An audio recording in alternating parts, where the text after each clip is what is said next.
What's up, tol? Isang mapagpalang gabi po sa inyong lahat. So lahat po, tol, sa ating mga masugid na nagapanood po sa akin. So sa naghahanap, ilang araw na o ilang days na wala akong update sa weti ko. Sa kaganapan, sa nangyari sa amin o sa akin sa pagligtas natin, sa misyon natin na pagligtas kay Peter. So sa awa ng Diyos, tol, naligtas po namin. Naligtas ko si Peter at naiuwi dito sa bahay.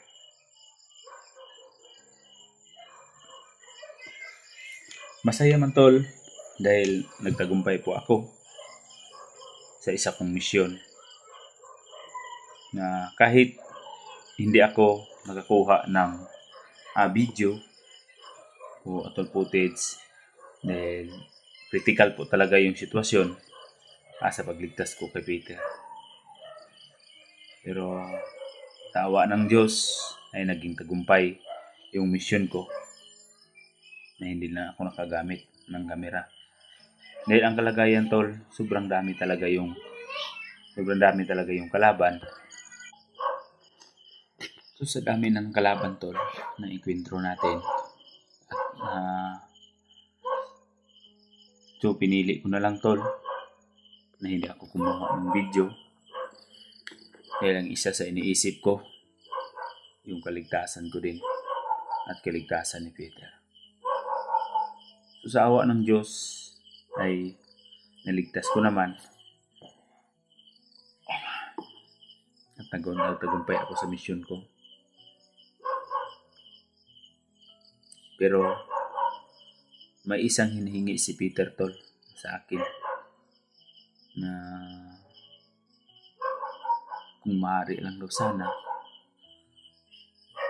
kung may panahon pa daw ako,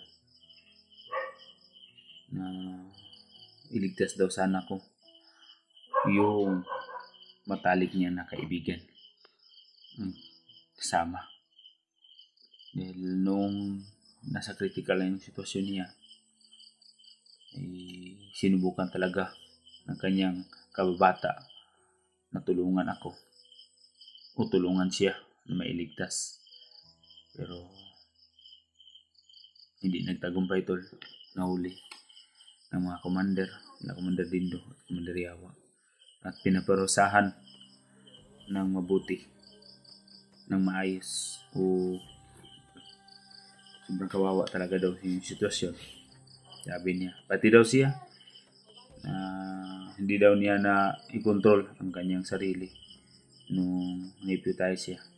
Pati daw siya, tol, nakapanakit pa, sabi niya sa akin.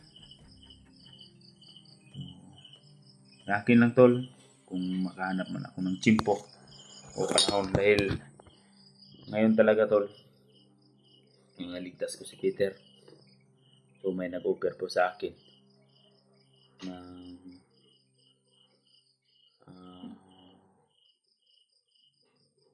trabaho.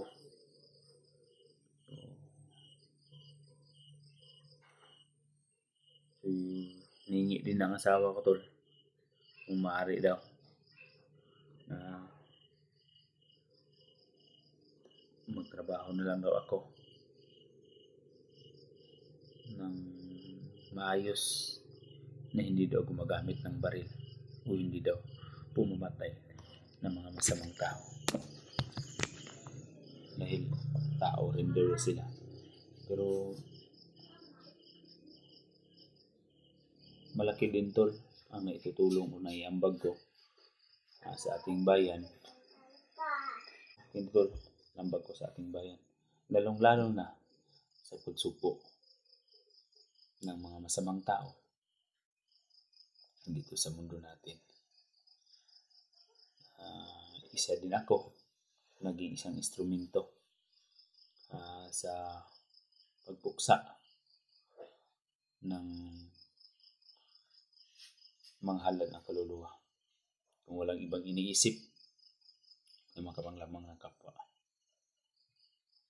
pumatay, bumihag ng ilang-ilang mga tao, ng mga biktima para lang sila magtagumpay sa kanilang kagustuhang misyon o pinaglalaban. Masakit isipin na pumatay tayo o pumaslang tayo ng kapwa natin Pilipino. Pero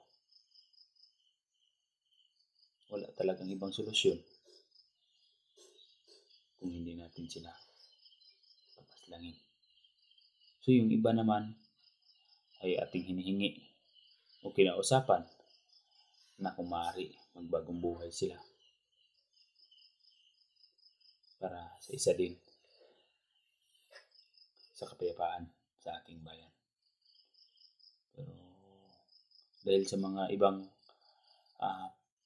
panunumpaan nila sa ilang mga tungkulin, so may nagpagka-martyr tol na handang pumatay at magpakamatay dahil sa kanilang pinaglalaban. Gaya din sa amin na kami naman ang mandirigma o mga handler na handa din makipaglaban o makipagdigma hanggang pumatay at mamatay para lang sa ating bayan.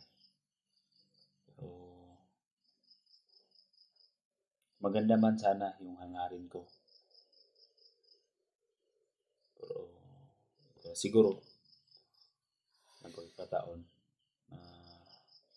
hindi ko na tol masisigurado kung mag-i-explore pa ba ako ulit. Nakiusap na po yung buong pamilya ko na i-grab ko na lang daw yung offer ng government sa akin na trabaho para sa aking mga anak. Yung mga maliit pa din yung mga anak ko tol. So, pagsan mo ito. Maliit pa yung mga anak ko. Mahirap man bitawan yung tungkulin na ginagampanan ko bilang isang mandirigma, bilang isa din na pagtanggol sa ating mamamayan o sa ating bayan. Pero hinihingi talaga ng pamilya ko o asawa ko kung sakali daw na ako ang masawi, kung sakali daw ako ang madilisya siya, sino pa daw ang bubuhay sa kanila. So iniisip ko yun tol ng marami. Iniisip ko ng marami. So nanaig talaga sa puso at isipan ko na kailangan ko din pupigtahan ang aking pamilya at kailangan din nila ako. No, may mga araw din tol na namamalayan ko na nandito na ako sa bahay na may umaaligid o may nag-i-spy dahil alam ko na yun dahil isa din sa misyon nila Commander Dindo na lulusubin talaga kasi gusto talaga nilang gumanti sa akin. Pero sa akin anytime o 24/7 po tayo laging handa tol. Sana ay maunawaan din ninyo. At balik naman tayo tol doon kay Peter.